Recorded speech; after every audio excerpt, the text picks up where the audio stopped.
Hello दोस्तों, आप सभी का सारण स्टडी के यूट्यूब चैनल पर स्वागत है। और जैसा कि एलिमेंट क्लास के साथ बीपीएससी के लिए एक विशेष कार्यक्रम चलाया जा रहा है, ये उसी की एक अगली श्रृंखला है। आज हम लोग पर्यावरण और पारिस्थितिकी से संबंधित कुछ महत्वपूर्ण सेक्टर को देखेंगे और ख़ास टॉपिक जो आपके सामने है, ये 10 प्रमुख टॉपिक है जिसको हम लेके आए हुए हैं, जो आने वाले बीपीएससी परीक्षा में काफ़ी महत्वपूर्ण है। तो हम सभी जानते हैं कि पर्यावरण से जो क्वेश्चन होते हैं वो ज़्यादातर क्वेश्चन जो है वर्तमान परिदृश्य को देखते हुए शामिल किए जाते हैं। तो हमारा ये जो क्वेश्चन है वो लगभग करेंट से है। तो चलिए शुरू करते हैं। आज ये पहला टॉपिक जो है वो है कुनमिंग घोषणा। कुनमिंग घोषणा के बारे में जानेंगे। कुनमिंग घोषणा जो है वो जैव विविधता से संबंधित है, जो कि चीन में हुआ था और चीन अभी हाल फिलहाल में काफ़ी फेमस भी है कोरोना को लेकर। तो इस घोषणा का जो महत्व है वो इससे पता चलता है कि जो संयुक्त राष्ट्र का सम्मेलन हुआ था, 15वीं बैठक जो हुई थी, उसी में इसको लिया गया था कुनमिंग घोषणा। चूँकि कुनमिंग वहाँ का जगह है, इसलिए ये जो डिक्लेरेशन है वो इसी के नाम से जाना जाता है। तो सबसे पहले ये चीन में हुआ था। दूसरा, ये संयुक्त राष्ट्र का एक सम्मेलन था जिसकी 15वीं बैठक थी। तो इस बात को ध्यान में रखेंगे, 15वीं बैठक में इसकी घोषणा हुई थी। और इसका जो लक्ष्य जो है वो 30/30 है, यानी कि 2020 तक पृथ्वी का जो है भूमि और महासागर का जो है वो संरक्षित स्थान में 30% वहन करना है। अगले इसका जो महत्वपूर्ण बात है वह है इसका विषय, कि इसका विषय क्या रखा गया है, थीम। तो इसका थीम है पारिस्थितिकी सभ्यता, पृथ्वी पर सभी जीवन के लिए साझा भविष्य, यानी सब किसी के लिए एक साझा भविष्य की कल्पना किया गया है। तो इसमें दो बहुत इंपॉर्टेंट है, एक तो इसका विषय और दूसरा ये एक शहर। ये आपको पूछा जा सकता है कि कुनमिंग घोषणा जो है वो कहाँ हुआ था, यानी कुनमिंग डिक्लेरेशन कहाँ से संबंधित है। तो ये चीन में हुआ था। हमारा अगला जो है वो है बोल्ड परियोजना। बोल्ड परियोजना जो है अपने आप में काफ़ी चर्चा में रहा। सबसे पहले जान लेते हैं कि बोल्ड से क्या मतलब है। BOLD है, B for bamboo, O for oasis, on, L for lands, in raft. यानी कि जो मरुस्थल है, राजस्थान के मरुस्थल है, वहाँ के जो जनजाति हैं और वहाँ की जो स्थिति है उसको मद्देनजर रखते हुए क्या किया गया था, तो असम से 5000 पौधा लाया गया था। ठीक है, ये खादी और ग्राम उद्योग जो मंत्रालय है उसी के द्वारा शुरू किया गया था। और ये 5000 जो बांस के पौधे हैं उसको 25 बीघा जमीन में राजस्थान में लगाया गया था एक ही दिन में। तो इसलिए काफ़ी चर्चा में रहा था। पहला चीज़ कि असम से लाया गया था, 5000 पौधा बांस का पौधा लाया गया था और उसको लगाया गया था एक ही दिन में। तो ये अपने आप में एक विश्व रिकॉर्ड है कि एक ही दिन में सर्वाधिक बांस का पौधा कहाँ लगाया गया था, वो था राजस्थान में। और इस परियोजना का क्या नाम था, उस परियोजना का नाम था बोल्ड। और ये किस उद्देश्य से लगाया गया था, ताकि वहाँ की जो जनजाति हैं उसके आय को देखते हुए और मरुस्थलीकरण को कम करने के उद्देश्य से। हमारा अगला टॉपिक है प्रोजेक्ट रीहैब। ठीक है, प्रोजेक्ट रीहैब को देखते हैं। प्रोजेक्ट रीहैब में रीहैब का ध्यान देंगे, कभी कभी जो है इसका फुल फॉर्म भी पूछ लिया जाता है। तो रीहैब का फुल फॉर्म क्या है, reducing element human attacks using बीज। यानी कि मधुमक्खी के सहारे जो है हम लोग जो एलिफेंट का है उससे बचाने के लिए लाया गया है। ये कर्नाटक में लाया गया है, कोडागू जिला है जहाँ पे आपको नागरहोल राष्ट्रीय उद्यान और टाइगर रिजर्व है। वहाँ से क्या होता था कि ह्यूमन जो है वो बहुत ज़्यादा घटना घटती थी, जिसको रोकने के लिए खादी और ग्राम उद्योग आयोग जो है वो 15 लाख के बजट से, ये भी ध्यान में रखेंगे बजट बहुत कम था इसलिए ये चर्चा में था, 15 लाख का बजट था, यानी 15 लाख रुपया लगा इसको करने में। और इसी के सहारे मधुमक्खी को इस्तेमाल किया गया था ताकि एलिफेंट को बचाया जा सके। तो दो चीज़ खास इंपॉर्टेंट है, एक तो कि कहाँ हुआ, कर्नाटक में कोडागू जिला में, और दूसरा कौन किया था, तो आयोग, कौन आयोग, खादी और ग्राम उद्योग आयोग। तीसरा याद रखेंगे इसका जो है फुल फॉर्म रीहैब, यानी कि reducing element human attack using बीज। हमारा अगला जो है वो है state of India's environment report 2021। इसको जारी कौन किया था, इसको जारी किया था CSE, centre for science and environment. इसमें क्या किया गया था, इसमें बताया गया कि वायु प्रदूषण से जो मौत हुआ था उसकी स्थिति क्या है। तो हमारे देश में जो है सबसे ज्यादा वायु प्रदूषण से कहाँ हुआ था, उत्तर प्रदेश में। ये चर्चा में इसलिए है क्योंकि बिहार का इसमें स्थान तीसरा है। तो ये आप ध्यान देंगे कि हमारा जो है बिहार वो तीसरे स्थान पे है। पहले स्थान सबसे ज्यादा मौत हुई थी उत्तर प्रदेश में, दूसरा में है महाराष्ट्र और तीसरा में है बिहार। तो इस चीज को खास याद रखेंगे। और ये किस नाम से हुआ था, state for India environment report 2021। अगला देखते हैं, अगला हमारा है ऑफशोर विंड फार्म। ये जो है वो संबंधित है पवन ऊर्जा के संयंत्र से। अभी कुछ ही दिन पहले जो है क्या हुआ कि दक्षिण कोरिया की जो सरकार है उसने एक घोषणा की कि वो विश्व में सबसे बड़ा जो है पवन ऊर्जा संयंत्र बनाने जा रही है। इसकी मंजूरी मिल गई है, वहां की सरकार मंजूरी दे दी है। तो दक्षिण कोरिया कब बना रही है, 2030 तक इसको फाइनल किया जाएगा। और इसकी जो क्षमता होगी, जो लक्ष्य रखा गया है वो है 8.2 गीगावाट। आप इससे समझ सकते हैं कि अभी वर्तमान में जो सबसे बड़ा ऑफशोर विंड है वो है ब्रिटेन में, और उसकी क्षमता कितनी है 1.12 गीगावाट। यानी कि इससे कितनी ज्यादा है, इस बात से अंदाजा लगाया जा सकता है कि ये दक्षिण कोरिया कितना इस पर खर्च कर रहा है। 8.2 गीगावाट क्षमता। तो दो क्वेश्चन पूछे जा सकते हैं, एक तो कि वर्तमान में किस देश में है, ब्रिटेन में, दूसरा कौन कर रहा है और कितनी क्षमता का कर रहा है। तो 8.2 गीगावाट याद रखेंगे, दक्षिण कोरिया है, 2030 तक ये कंप्लीट हो जाएगा। हमारा अगला जो है वो है वैश्विक जलवायु जोखिम सूचकांक 2021। तो इसको सबसे पहले क्या देखेंगे कि ये कौन जारी करता है, तो जर्मन वॉच करता है। जर्मन वॉच क्या है, जर्मनी का एक बान शहर का है, एनजीओ है। डेट भी याद रखेंगे, 25 जनवरी 2021 को किया था। और भारत का इसमें जो रैंक मिला था वो कितना मिला था, 7th रैंक। यानी कि भारत जो है वो 7वां सबसे ज्यादा प्रभावित होने वाला देश है। किस चीज में, जलवायु परिवर्तन से। ये याद रखेंगे कि ये जो डाटा है जो 2021 में जारी हुआ है ये बेसिकली 2019 का डाटा है। यानी कि 2019 में जलवायु परिवर्तन से सबसे ज्यादा जो देश प्रभावित हुआ था उसकी चर्चा हुई है, और उसमें 7वें नंबर पे आता है स्थान किसका, भारत का।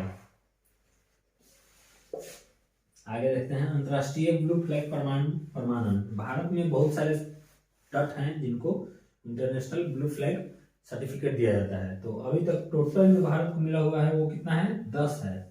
अभी हाल फिलहाल में जो मिला है वो 2 मिला है। एक था कोवलम, कोवलम जो है वो तमिलनाडु का है, और दूसरा था ईडन जो कि पुडुचेरी का है। तो दो चीज आप याद रखेंगे, कोवलम और ईडन को मिला है। कोवलम तमिलनाडु का है, ईडन पुडुचेरी का है। और टोटल जो भारत में तटों को मिला है इंटरनेशनल ब्लू फ्लैग सर्टिफिकेशन, उसकी संख्या कितनी है, 10 है।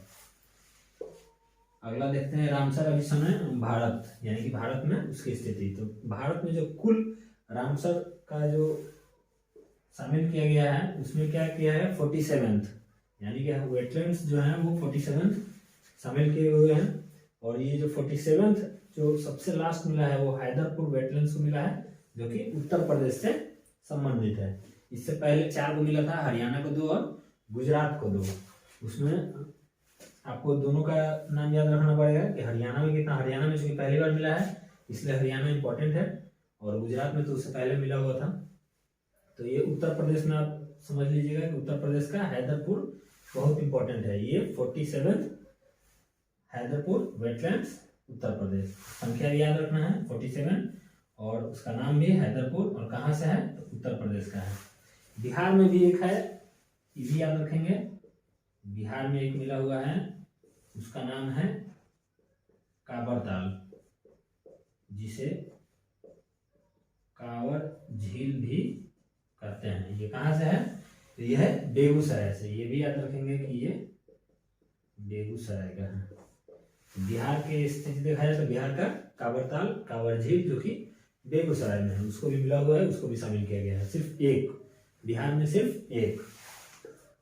अगला है पर्यावरण पुरस्कार, इसको कहते हैं और अर्थशॉट पुरस्कार, इसको भी देखेंगे। तो ये चूंकि टोटल पूरे विश्व में 15 व्यक्ति को इसमें शामिल किया गया है, जिसमें से 2 जो है वो भारत के हैं, तो ये काफी इंपॉर्टेंट है। एक का नाम है विनीशा उमाशंकर जो कि तमिलनाडु से हैं, और दूसरा है विद्युत मोहन जो कि दिल्ली से हैं। तो विनीशा उमाशंकर का अगर बात किया जाए तो इन्होंने सौर ऊर्जा से एक परियोजना बनाई थी, जो सौर ऊर्जा से चलती थी, उसका नाम था आयरलिंक कार्ट परियोजना। और एक विद्युत मोहन जो कि दिल्ली से हैं, इन्होंने कृषि अपशिष्ट अवधारणा में कार्य किया था, जिसको देखते हुए इनको अर्थशास्त्र पुरस्कार दिया गया है। तो टोटल कितने लोगों को मिला था? विश्व से 15 लोगों को, जिसमें से 2 हमारे भारत के भी शामिल थे, विनीशा उमाशंकर जो तमिलनाडु के हैं और विद्युत मोहन जो दिल्ली के हैं। लास्ट पे आते हैं, हमारा लास्ट जो है बायोडाइवर्सिटी अवार्ड है। बायोडाइवर्सिटी अवार्ड जो दिया जाता है वो 22 मई को दिया जाता है, और 22 मई को हम लोग क्या जानते हैं, अंतर्राष्ट्रीय जैव विविधता दिवस भी मनाया जाता है।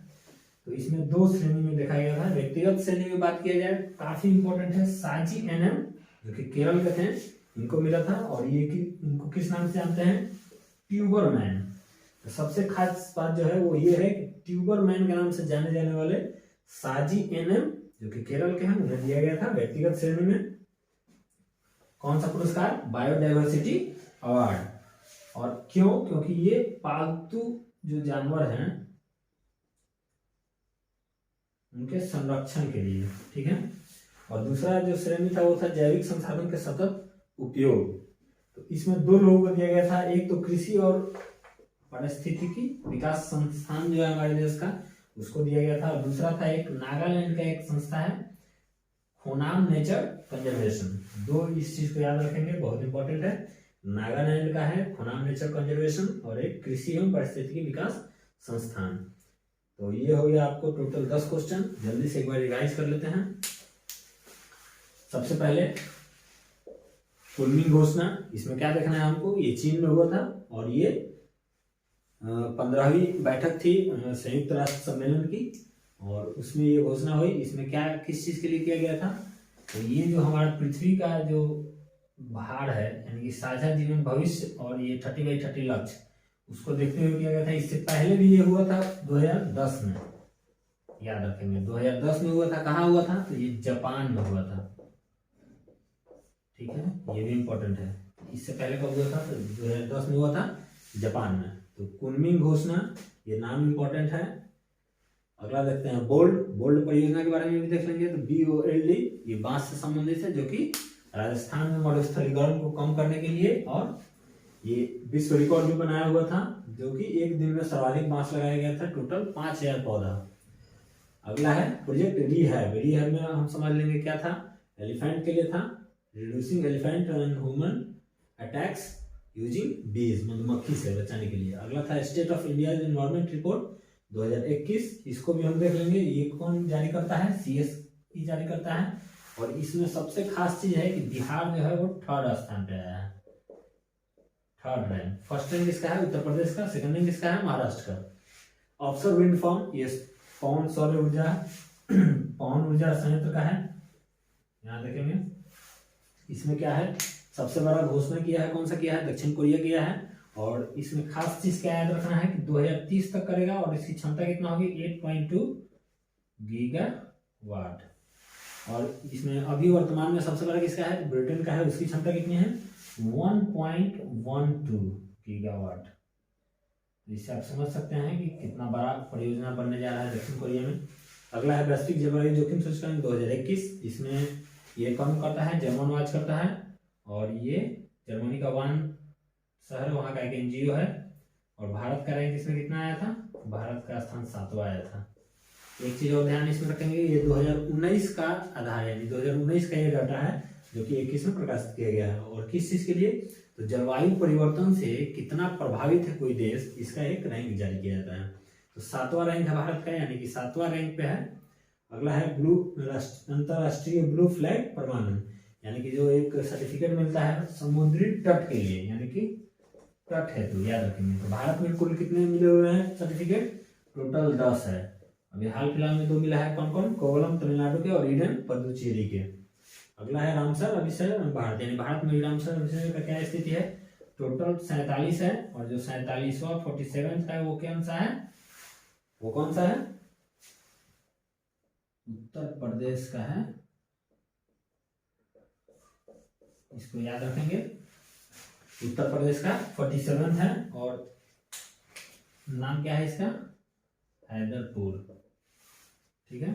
अगला है हमारा पर्यावरण पुरस्कार, जिसको कि अर्थशॉट पुरस्कार भी कहा जाता है। तो इसमें 2 लोगों को 15 लोगों को टोटल दिया जाता है, जिसमें से 2 लोग हैं, एक है विनीसा उमाशंकर और एक है विद्युत मोहन। इनका राज्य भी पूछा जा सकता है। तो विनीसा उमाशंकर जो है वो कहाँ के हैं, वो हैं तमिलनाडु के, जबकि विद्युत मोहन वो कहाँ के हैं, दिल्ली के। किस लिए दिया गया था, तो ये सौर ऊर्जा से चलने वाली आयरनिंग परियोजना एक है, काट परियोजना, जिसके लिए दिया गया था विनीसा उमाशंकर को। और विद्युत मोहन को किस लिए दिया गया था, वो दिल्ली के हैं। और उन्होंने क्या किया था, कृषि अपशिष्ट पे एक बनाया था अवधारणा, उस पर उनको दिया गया था। पर्यावरण हो गया। Biodiversity award, biodiversity award last है, ये कब किया गया था, 22 मई को ये जारी किया गया था, याद रखेंगे 22 मई, जो कि फेमस है किस लिए, अंतर्राष्ट्रीय जैव विविधता दिवस के लिए। और इसमें किसको किसको दिया गया था, व्यक्तिगत श्रेणी में दिया गया था, ये सबसे इंपॉर्टेंट है। ट्यूबर मैन के नाम से जाने जाने वाले केरल के व्यक्ति हैं शाही NM, ठीक है, शाही NM।